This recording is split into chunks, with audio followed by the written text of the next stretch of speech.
Hello students, we started a new chapter matter in our surrounding. तो आज अपन जानेंगे matter के बारे में। मैटर क्या होता है, किस प्रकार से बनता है, ठीक है, और कौन कौन सी चीज़ मैटर होती हैं और क्या चीज़ मैटर नहीं होती है। पहले तो मैटर का शब्द का मतलब क्या होता है। मैटर का मतलब होता है सब्सटेंस, और सब्सटेंस क्या होता है, पदार्थ। और सराउंडिंग का मतलब क्या होता है, आसपास के, ठीक है। आसपास के जो भी सब्सटेंस है, आसपास के जो भी सब्सटेंस आपको दिखाई देते हैं वो सारे के सारे क्या होते हैं, मैटर होते हैं। क्या होते हैं, मैटर होते हैं। In our surrounding we see a large variety of object with different shape, size and texture. अपने चारों तरफ जो भी बहुत बड़ी तादाद में अपन को चीज़ें दिखती हैं, जिनके अलग शेप्स होते हैं, अलग साइज होता है और उनका नेचर, टेक्सचर अलग होता है, ठीक है। In fact everything in this universe is made up of material which scientist have named matter.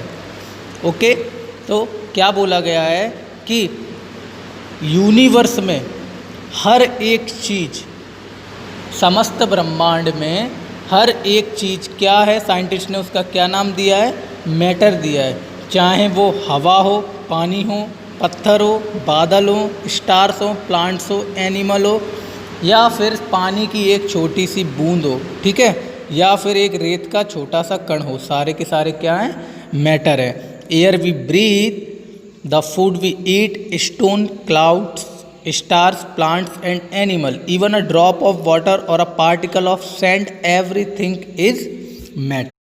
Matter can neither be created nor be destroyed. It can only be changed from one form to another form. जो पदार्थ है, जो matter है, ना तो ये बनता है ना ही इसका विनाश किया जा सकता है। Matter can neither be created and nor be destroy. परंतु इसका क्या होता है, ये चेंज होता है एक फॉर्म से दूसरे फॉर्म में। क्या होता है इसका, ये चेंज होता है एक फॉर्म से दूसरे फॉर्म में।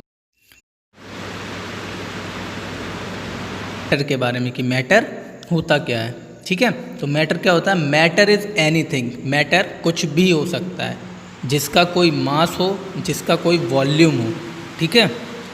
Matter is anything that has mass and volume, or we can say that anything that has mass, occupy space and can be felt by our or more sense organ is called matter.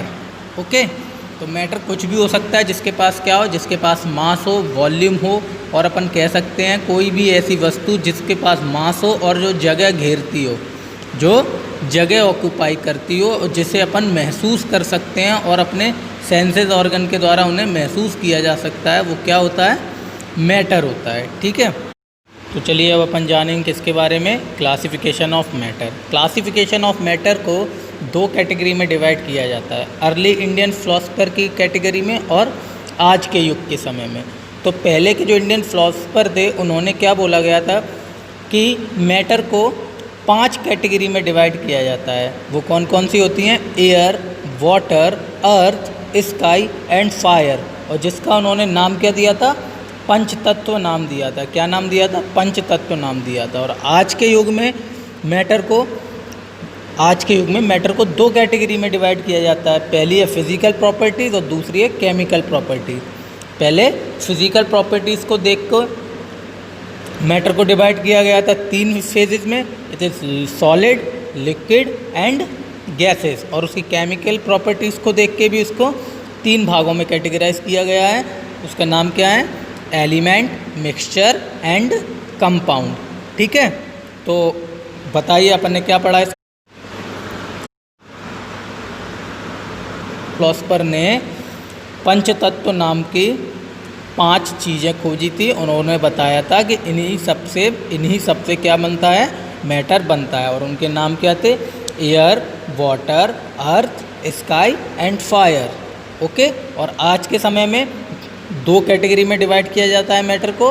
पहली category है physical property, और physical category को 3 category में divide किया गया है, जैसे solid, liquid and gases. और दूसरी कैटेगरी क्या है आपकी, केमिकल प्रॉपर्टीज़। और केमिकल प्रॉपर्टीज़ को भी क्लासीफाई फर्दर 3 स्टेजेस में ही किया गया है, ठीक है। उसके नाम क्या है? Element, mixture and compound. Okay, तो अपन जानते हैं प्रॉपर्टीज़ ऑफ मैटर के बारे में। ठीक है, तो every matter is made up of certain particle which differ in shape, size and nature from other type of matter. हर एक मैटर जो बना हुआ होता है वो किसका बना हुआ होता है? पार्टिकल्स का बना हुआ होता है, जिनके अलग अलग शेप, साइज और नेचर होता है। ठीक है, किस मैटर से? दूसरे प्रकार के मैटर से। ठीक है, और जो पार्टिकल होते हैं मैटर्स के, वो काफ़ी ज़्यादा छोटे होते हैं। ठीक है, जिन्हें अपन नेक्ड आई से नहीं देख सकते हैं। ठीक है, the particle of matter are very small and tiny, और particle of matter have space between them. जो मैटर के पार्टिकल्स होते हैं ना, उनके बीच में थोड़ा सा स्पेस रहता है। ठीक है, और particle of matter are continuously moving because it possesses some kind of energy that is kinetic energy. जो मैटर के पार्टिकल्स हैं वो लगातार घूमते रहते हैं। लगातार देखो भैया, कोई भी चीज़ अगर लगातार घूम रही है तो उसमें क्या पाई जा रही होगी? एनर्जी पाई जा रही होगी। तो इनमें भी कौन सी एनर्जी पाई जाती है? काइनेटिक एनर्जी पाई जाती है। तभी ये क्या कर पाते हैं? मोशन कर पाते हैं। कोई भी ऑब्जेक्ट अगर आप हो, इनफैक्ट आप भी अगर मोशन कर रहे हो तो आपके पास क्या है?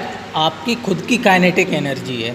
ठीक है, काइनेटिक एनर्जी किस में कन्वर्ट होती है? मैकेनिकल एनर्जी में। मैकेनिकल एनर्जी के द्वारा ही आप चल सकते हो। ठीक है, तो हम अपन ने क्या पढ़ा था पहले? Matter can neither be created nor be destroyed but it can be change one form to another form. और अपन अगर बात करें particle of matter attract, matter के पार्टिकल होते हैं वो एक दूसरे को अट्रैक्ट करते हैं।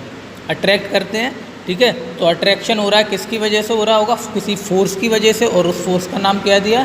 Force of attraction.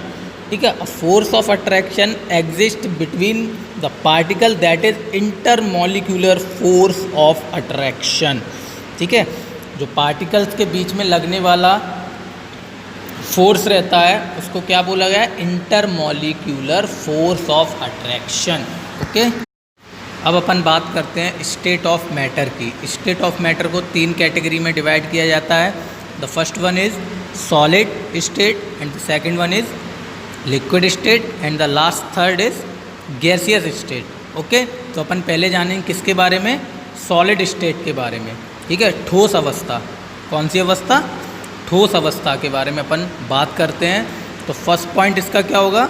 It is defined as that the form of matter which possesses rigidity, incomparable and has a definite shape and definite volume।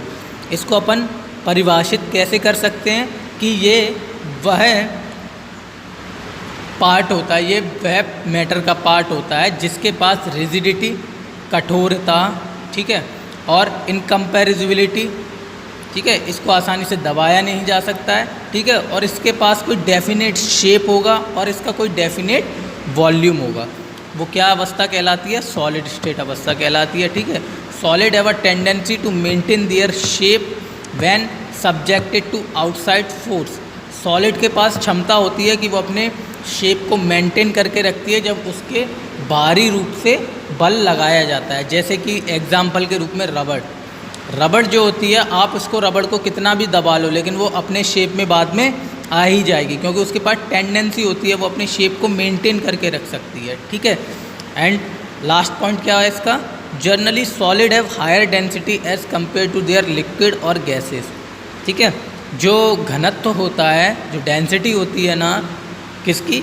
Solid की, वो काफ़ी ज़्यादा होती है किसकी अपेक्षा? लिक्विड और गैसेस की। ठीक है, और डेंसिटी क्या होती है? डेंसिटी होती है आपकी मास पर unit volume of a substance is called density.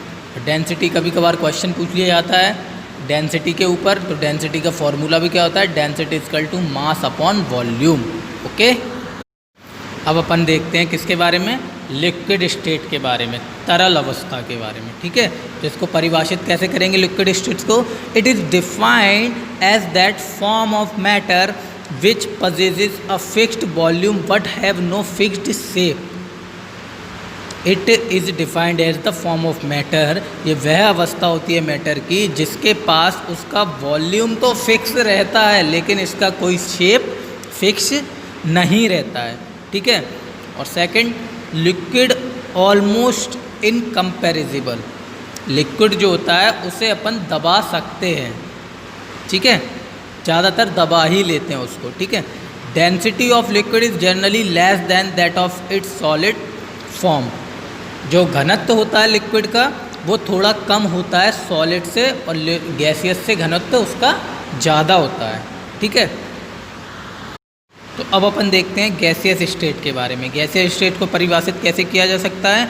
It is defined as that the form of matter which possess high comparability and hence has neither definite shape not definite volume. इसको परिभाषित ऐसे किया जा सकता है कि ये वह अवस्था होती है मैटर की जिसे आसानी से कंप्रेस किया जा सकता है, आसानी से दबाया जा सकता है, परंतु इसका कोई ना तो डेफिनेट शेप होता है और ना ही डेफिनेट वॉल्यूम होता है।